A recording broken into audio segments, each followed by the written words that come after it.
কেনেন, অনেক বড় বড় তরমুজ আমিও কিনি। এই তরমুজ গরিব মানুষ কিনতে পারে না, কেজিতে বিক্রি হয়।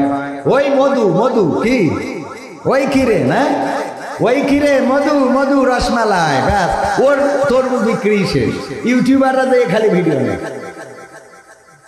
না, আমার ছোট মানুষের বাতাস লাগবে ভাইরা আমার। ওই কিরে মধু, এই যে তরমুজ গুলো এখন কেজিতে বিক্রি হয়, গরিবেরা কি কিনতে পারে? যাদের টাকা আছে একটা তরমুজ কিনে যদি কোনো গরিবের দেন, একজন ভ্যান চালক, রিক্সা চালক সারাটা দিন ভ্যান চালাইয়ে 300 টাকা 400 টাকা ইনকাম করে। এই 300-400 টাকা ইনকাম দিয়ে একটা তরমুজ কিনে খাওয়া সম্ভব না। কারণ এই বছর আমি যেই কয়টা তরমুজ কিনেছি সবগুলো 300 টাকার উপরে, মোটামুটি যেগুলো ভালো সেইগুলো 300 টাকার উপরে। এই 300 টাকা দিয়ে তরমুজ কেনার মতো গরিব মানুষ যারা ভ্যান চালায়, রিক্সা চালায়, তাদের অ্যাবিলিটি আছে নাকি? আপনার অ্যাবিলিটি আছে, টাকা আছে, যদি একটা তরমুজ কিনে দেন, এই তরমুজটা সন্ধ্যাবেলা যদি বাড়িতে নিয়ে যায়, ছোট ছোট বাচ্চা শিশুগুলো খুশি হয়ে যায়, অনেকদিন পরে বাড়িতে তরমুজ আসলো। ভাইরা আমার, একটা তরমুজ কিনে দিলেন, ওটা আপনার নাজাতের ওসিলা হয়ে যেতে পারে। পরকালের ময়দান, মুসিবতের দিন যেদিন কেউ আপনার জন্য ছুটে আসবে না, মা আপনাকে দেখে পালাবে, সন্তান আপনাকে দেখে পালাবে, স্ত্রী আপনার পরিচয় দিবে না, ভাই বোন কেউ কাউকে পরিচয় দিবে না, ওই দিন মুসিবতের দিন এই ইফতারিটা আপনার নাজাতের ওসিলা হয়ে যেতে পারে। বলেন সুবহানাল্লাহ। কারণ আমার আল্লাহ বলেছেন, ফামাইয়ামাল মিসকালা যাররাতিন খায়রান ইয়ারা ওয়া মাইয়ামাল মিসকালা যাররাতিন শাররান ইয়ারা। আল্লাহ বলছেন, যারা পরিমাণ ভালো কাজ সেটাও তোমাকে দেখিয়ে দেব, আর যারা পরিমাণ খারাপ কাজ সেটাও তোমাকে দেখিয়ে দেব। একটা তরমুজ দিলেন, কোন দিন কোন পরিবারের, তারা ওই সন্ধ্যাবেলা তরমুজটা খেয়ে আপনার জন্য দোয়া করেছে, আল্লাহ আজকে আমার মতো গরিব পরিবারের যে তরমুজ খাওয়াইলো, এত দামের তরমুজ, তুমি পরকালে বিচারের দিনে, হাসরের দিনে তুমি তারে জাহান্নামে কইরো না, জান্নাতে দিয়ে দিও। হয়তো আপনার গুনাহ খাতা ভারী হয়ে যেতে পারে, ওই গরিবের দোয়াটার কারণে আপনার গোটা জীবনের জিন্দেগির গুনাহ ক্ষমা করে দিয়ে আল্লাহ জান্নাতের বাসিন্দা করে দিতে পারে।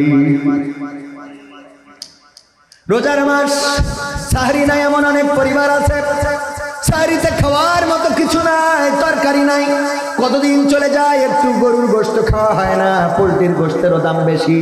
এবার তো অন্যবারের তুলনায় সবকিছুর দাম কম আছে, সহনীয় আছে। আকিস পরিবারের সন্তান শেখ বশিরউদ্দিন সাহেব বাণিজ্য উপদেষ্টা হওয়ার কারণে এই জায়গাটাই অনেকটাই কন্ট্রোল করতে পেরেছেন। পেঁয়াজ, আলু, পটল, চাল, চিনি, ডাল যা কিছু আছে, শুধুমাত্র সয়াবিন তেলটার দামটা একটু বেশি, বাকিগুলো আলহামদুলিল্লাহ কন্ট্রোলে আছে। ও আমার ভাইয়েরা, তারপরে অনেক গরিব আছে, গরুর গোশত 750 টাকা কেজি দরে কিনা সম্ভব। আপনি যদি কোনো একটা পরিবারকে 500 গরুর গোশত কিনে দিতে পারেন, একটু দাঁড়িয়ে কোনো একটা ভ্যান চালককে কিনে দেন, রিক্সাওয়ালাকে কিনে দেন।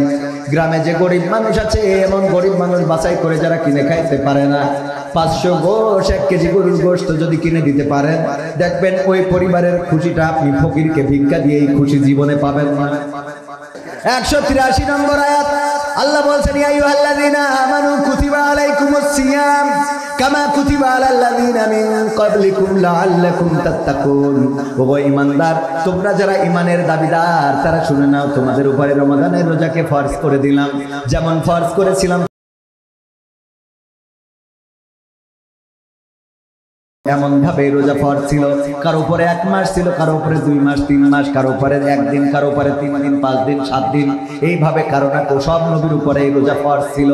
আল্লাহ রাব্বুল আলামিন বললেন, ওদের মতো করেই তোমাদের উপরে রমাদানের রোজাকে ফরজ করে দিলাম, যাতে তোমরা তাকওয়ার অধিকারী হতে পারো, মুত্তাকি হতে পারো। তাকওয়া মানে খোদাভীতি। কার ভীতি? রমজানের রোজা ছাড়া খোদাভীতি কি প্রকাশ পায়? কে রোজা আছে কে নাই, ইফতারের সময় যে 2খানা প্লেট নিয়ে বসে গেল, জানার কি সুযোগ আছে নাকি? এই যে এই লোকটা রোজা নাই, তার ইফতারের প্লেট লাগে কয় খান? 2 কান মাঝখানে বসে, আল্লাহর ওলি মাঝখানে বসে, 2 পাশে 2 প্লেট, আর উনি বসেছে মাঝখানে। এখন সভাপতি চিন্তা করে, মনে হয় কবির বিন সামাদ এই প্লেটের লোক, এই জন্য এইটা বাদ দিয়ে এখান থেকে বসে। আবার ভাইজান এসে মনে করে এই প্লেটের লোক কবির বিন সামাদ, এইটা বাদ দিয়ে এখান থেকে বসে। এবার যেই মুয়াজ্জিন আযান দেয়, আল্লাহু আকবার, আল্লাহু আকবার, দেখো খাওয়ার লোক নেই, একটাই ঢেলে নিয়ে কুপান আছে না নাই? এইগুলো বেরোজাদারদের কাজ। রোজাদাররা এটা করে, কারণ রোজাদাররা ভয় পায় কার? রোজাদার যারা তারা যদি দেখে কোনো মানুষ ইফতারি পায় নাই, নিজের ইফতারিটা তার দিয়ে দেয়। আল্লাহর নবী সাল্লাল্লাহু আলাইহি সাল্লাম বললেন, ওগো আমার সাহাবীরা শুনে নাও, যদি কোনো রোজাদারকে ইফতারি করায়, ইফতারি করানোর কারণে ওই রোজাদার সকাল থেকে সন্ধ্যা পর্যন্ত, সুবহে সাদিক থেকে সূর্যাস্ত পর্যন্ত পানাহার বর্জন করে আল্লাহর সন্তুষ্টির জন্য রোজা রাখলো, কষ্ট করে যতটা সওয়াব পাইলো, শুধুমাত্র সন্ধ্যাবেলা একজন রোজাদারকে ইফতারি করানোর কারণে আল্লাহ রাব্বুল আলামিন ওই সমপরিমাণ সওয়াব এই ব্যক্তির আমলনামায় লিখে দেন। সুবহানাল্লাহ বলা যাবে না? আল্লাহর নবী বললেন, কিন্তু ওই লোকটির সওয়াব থেকে এক ফোঁটাও কমানো হয়, এক ফোঁটাও কমায় না।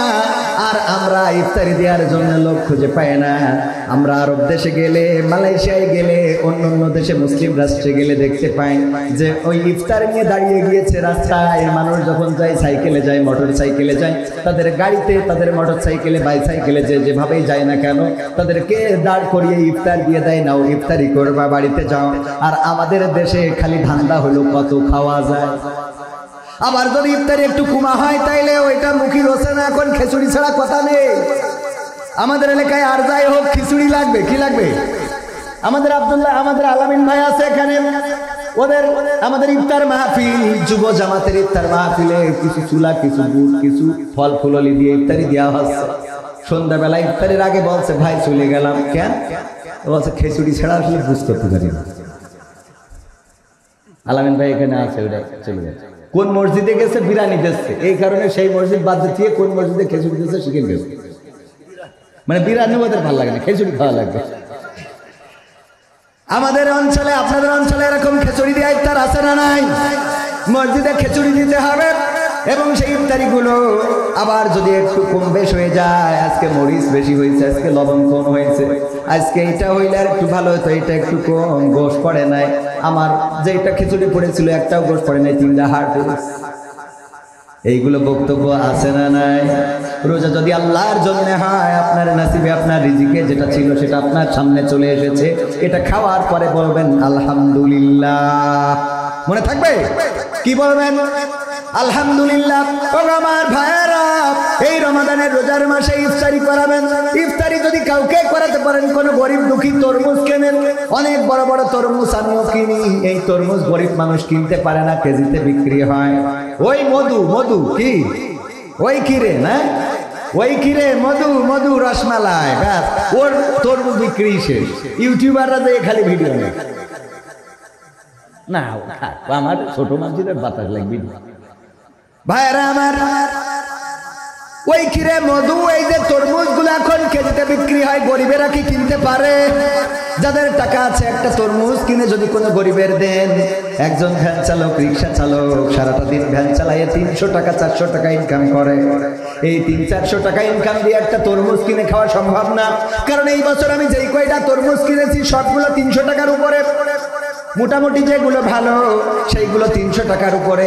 এই 300 টাকা দিয়ে তরমুজ কেনার মতো গরিব মানুষ যারা ভ্যান চালায়, রিক্সা চালায়, তাদের অ্যাবিলিটি আছে নাকি? আপনার অ্যাবিলিটি আছে, টাকা আছে, যদি একটা তরমুজ কিনে দেন, এই তরমুজটা সন্ধ্যাবেলা যদি বাড়িতে নিয়ে যায়, ছোট ছোট বাচ্চা শিশুগুলো খুশি হয়ে যায়, অনেকদিন পরে বাড়িতে তরমুজ আসলো। ভাইরা আমার, একটা তরমুজ কিনে দিলেন, ওটা আপনার নাজাতের ওসিলা হয়ে যেতে পারে। পরকালের ময়দান, মুসিবতের দিন যেদিন কেউ আপনার জন্য ছুটে আসবে না, মা আপনাকে দেখে পালাবে, সন্তান আপনাকে দেখে পালাবে, স্ত্রী আপনার পরিচয় দিবে না, ভাই বোন কেউ কাউকে পরিচয় দিবে না। ওই দিন, মুসিবতের দিন, এই ইফতারিটা আপনার নাজাতের ওসিলা হয়ে যেতে পারে। বলেন সুবহানাল্লাহ। কারণ আমার আল্লাহ বলেছেন, ফামাইয়ামাল মিসকালা যাররাতিন খায়রান ইয়ারা ওয়া মাইয়ামাল মিসকালা যাররাতিন শাররান ইয়ারা। আল্লাহ বলছেন, যারা পরিমাণ ভালো কাজ সেটাও তোমাকে দেখিয়ে দেব, আর যারা পরিমাণ খারাপ কাজ সেটাও তোমাকে দেখিয়ে দেব। একটা তরমুজ দিলেন, কোন দিন কোন পরিবারের, তারা ওই সন্ধ্যাবেলা তরমুজটা খেয়ে আপনার জন্য দোয়া করেছে, আল্লাহ আজকে আমার মতো গরিব পরিবারের যে তরমুজ খাওয়াইলো, এত দামের তরমুজ, তুমি পরকালে বিচারের দিনে, হাসরের দিনে তুমি তারে জাহান্নামে কইরো না, জান্নাতে দিয়ে দিও। হয়তো আপনার গুনাহ খাতা ভারী হয়ে যেতে পারে, ওই গরিবের দোয়াটার কারণে আপনার গোটা জীবনের জিন্দেগির গুনাহ ক্ষমা করে দিয়ে আল্লাহ জান্নাতের বাসিন্দা করে দিতে পারে। রোজার মাস, সাহরি নাই এমন অনেক পরিবার আছে সাহারিতে খাওয়ার মতো কিছু নাই, তরকারি নাই। কতদিন চলে যায়, একটু গরুর গোশত খাওয়া হয় না। পোলট্রির গোশতেরও দাম বেশি। এবার তো অন্যবারের তুলনায় সবকিছুর দাম কম আছে, সহনীয় আছে। আকিজ পরিবারের সন্তান শেখ বশিরউদ্দিন সাহেব বাণিজ্য উপদেষ্টা হওয়ার কারণে এই জায়গাটাই অনেকটাই কন্ট্রোল করতে পেরেছেন। পেঁয়াজ, আলু, পটল, ঝাল, চিনি, ডাল যা কিছু আছে, শুধুমাত্র সয়াবিন তেলটার দামটা একটু বেশি, বাকিগুলো আলহামদুলিল্লাহ কন্ট্রোলে আছে। ও আমার ভাইয়েরা, তারপরে অনেক গরিব আছে গরুর গোশত 750 টাকা কেজি দরে কিনা সম্ভব। আপনি যদি কোনো একটা পরিবারকে 500 গরুর গোশত কিনে দিতে পারেন, একটু দাঁড়িয়ে কোনো একটা ভ্যান চালককে কিনে দেন, রিক্সাওয়ালাকে কিনে দেন। গ্রামে যে গরিব মানুষ আছে, এমন গরিব মানুষ বাছাই করে যারা কিনে খাইতে পারে না, 500 গোশ 1 কেজি গরুর গোশত যদি কিনে দিতে পারেন, দেখবেন ওই পরিবারের খুশিটা আপনি ফকিরকে ভিক্ষা দিয়ে এই খুশি জীবনে পাবেন না। ফকিরকে ভিক্ষা দিয়ে ওই খুশি জীবনে পাওয়া। আল্লাহর নবী, আমার মা বোনেরাও আছেন, আল্লাহর নবী বলেছেন, ওগো মহিলারা, ওগো নারীরা, তোমরা একটু কি করো, আবার গুতাগুতি শুরু করেন না, ওদের সময় ঝামেলা করেন না। দেরি করে আসবে, আবার মাইক বানবে, তা হবে না, তা হবে না। যেই হুজুরির রাজনীতি হবে, সেই হুজুর উঠার আগে আসতে হবে। ঠিক না ভাই? ঠিক। এই শীতে মানে আইসি যখন, তাহলে কবির ভাইয়ের নিয়ে রাখি যদি কাজে লাগে। ও আমার ভাইয়েরা, মা বোনদের ব্যাপারে বিশ্বনবী বলেছেন, ওগো নারীরা, তোমরা যখন রান্না করো, ওই রান্নায় একটু পানিটা বাড়িয়ে দাও, ঝোলটা বেশি করো। কি করো? পানিটা বাড়িয়ে দাও, ঝোলটা বেশি করো, একটু তরকারি বেশি হবে। এই তরকারি একটা বাটি প্রতিবেশীকে দাও। এটাই হলো প্রতিবেশীর হক, প্রতিবেশীর অধিকার।